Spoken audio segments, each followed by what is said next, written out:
Welcome to the Edmonds Cop. I'm Teresa Whipple. Sergeant Shane Hawley, good morning. Good morning. We are going to talk about car seats and car safety restraints for Okay. kids. Mostly at this point is the focus. Yeah. So what can you tell us about, we were talking about the different rules now, and, when my kids were little, there was just basically one seat I had to worry about, and now it seems like there's many. Yeah, so doing my homework, I had the exact same thought process that you did. I'm Yeah. thinking, I haven't dealt with this in a long time. Yeah. I've got a whole bunch of teenagers at Yeah. this point in time, and car seats are the furthest thing from my mind. And it seemed confusing then even. Yeah. And it's kind of a good segue into, we used to do car seat installations and inspections and that. We used to have a bunch of car seats that we would keep in case we needed to transport kids. But with all the recalls that come out and new safety guidelines, we just couldn't keep up with all of that. Yeah. There are still some programs available, hospitals, some police departments are doing it, fire departments. So there are some options if people have concerns or want to make sure that they're installed correctly, and always go to the owner's manual. Right, yeah. As far as that goes, unless you're like me and you never read the owner's manual. But so you do have that. But we've got a couple of laws that we can talk about, and it's confusing. So I've tried to break it down into, I guess, plain English and less legalese, so to Great. speak. Okay. The first one, and we can talk about, is the basic seatbelt law. And that's RCW 4661.688 for those people that like to look it up and fact check me. Okay, so we have the basic seatbelt law, and within that there's a section that says no one can operate a car with a kid under 16 not seatbelted or properly restrained. All right. So it puts the onus onto the driver of the car, saying anyone under 16 they have to make sure is properly belted in. Okay. Okay, so let's go to RCW 4661.687, which is the actual seatbelt You stuff. just roll those off your tongue. I'm That's really because I got it down on my Okay. notes, okay? I don't, some of them I have remembered, these ones I don't. All right. It starts off with a child under 16 has to be restrained. Just first statement Okay. out of the gun, okay? Now, then it breaks it down into, I guess you could say, categories or segments. So we'll walk through these. You have to use a child restraint system, some form of car seat, for a child who is 8 or under 4 feet 9 inches tall. All right. Now we're talking about children. So Yes. if you are an adult, 4'9" or lower, you do not have to be in a booster seat. Phew. Okay. Well, this came out and they raised the height requirement, and some of us were looking at it going, what if we have, adults? Because that I aren't have that known tall? adults who Absolutely. are close to that Absolutely. height. Yeah. But we're talking about Children. age range. Okay. And that's for whichever comes first. Got it. So if they hit 9, but they're still under 4'9", then they've moved up to the next category. All right. Okay, so that will be pretty obvious, over 8 or 4'9" or taller.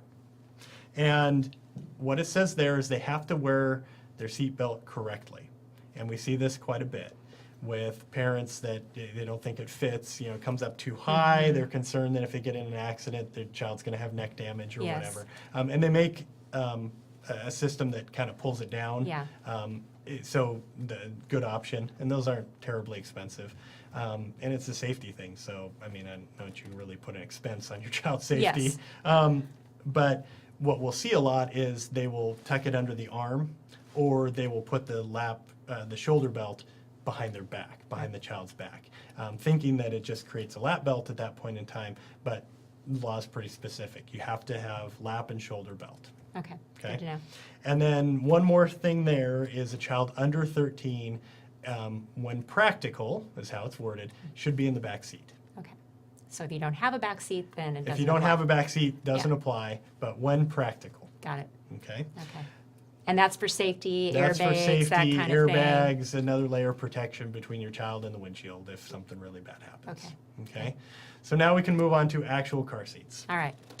Now, all of these recommendations come from the American Academy of Pediatrics. So I didn't just pull this out of thin air. Okay. Okay. Sounds like a pretty official reference to me. This is their report. So infants and toddlers, and we got some photos here on the screen. Infants and toddlers until the age of 2, they recommend in rear-facing car seats, like the one you see there. Okay. Now, all children 2 or older, or until they outgrow the rear-facing seat, should use a forward-facing seat with some sort of harness system. So what you're looking at that harness system, it's kind of, it's like what a NASCAR driver would Yeah, wear. exactly. A 5-point harness system. I mean, they're strapped in there. They're Yeah. not going in there. And, Yeah. you probably remember that and watching them try and Oh, squirm yeah. and get out of there. Oh, But yeah. they're not going to find their way out of that. And in the back seat again. And in the back seat. Right. Correct. Okay. And they recommend that you leave them in the previous seat or whatever seat they're in for as long as possible. Okay, because So- the most protection is at that earliest Absolutely. level. So, Right. you got that rear-facing seat. That's more protection than this front-facing harness system. Yeah. So leave them in it as long as possible. And they really recommend looking at the manufacturer's guidelines for what the maximum limits are for these seats. Okay. Okay, and then we got another photo, and that will be of your booster seat. So once they outgrow that forward-facing seat with that harness, and it's typically 8 to 12 years of age, or that 4'9" range. Right. So they should end up in a booster seat. And then after that, we just kind of switch back to that lap and shoulder thing. Okay. Wear it the correct way whenever possible. Okay. I can imagine and I remember thinking about this when the law was passed for the booster seats, parents probably face a certain amount of pushback from their older kids. Oh, yeah. Who don't want to be in those booster Oh, yeah. seats, right? Yeah, It's get like, me I'm out not of a this thing. baby, why do I need to do that? So I bet that's a tough one. It is, and from our point of view, and I get it as a parent, it's hard, and you're like, I just don't want to deal with you Right, today. yeah. Fine, just sit in the seat. But you don't know when something's going to happen. We call them accidents for a reason. Yeah. They're unplanned. Nobody's Right. planning on going out and getting in an accident. Yeah. And you just hate to see, that 30 seconds or, because you just didn't want to fight with them today, Right. and something happens and they end up getting hurt. Right. And again, the purpose of the booster seat is to bring them up to a position where the seat belt fits better. Fits better, correct. That's really the whole reason. Correct. Okay. Yeah, and it's interesting to note. Also doing some homework, came across some stuff. The Washington Traffic Safety Commission, they put out all sorts of studies and so forth, and do a lot of research.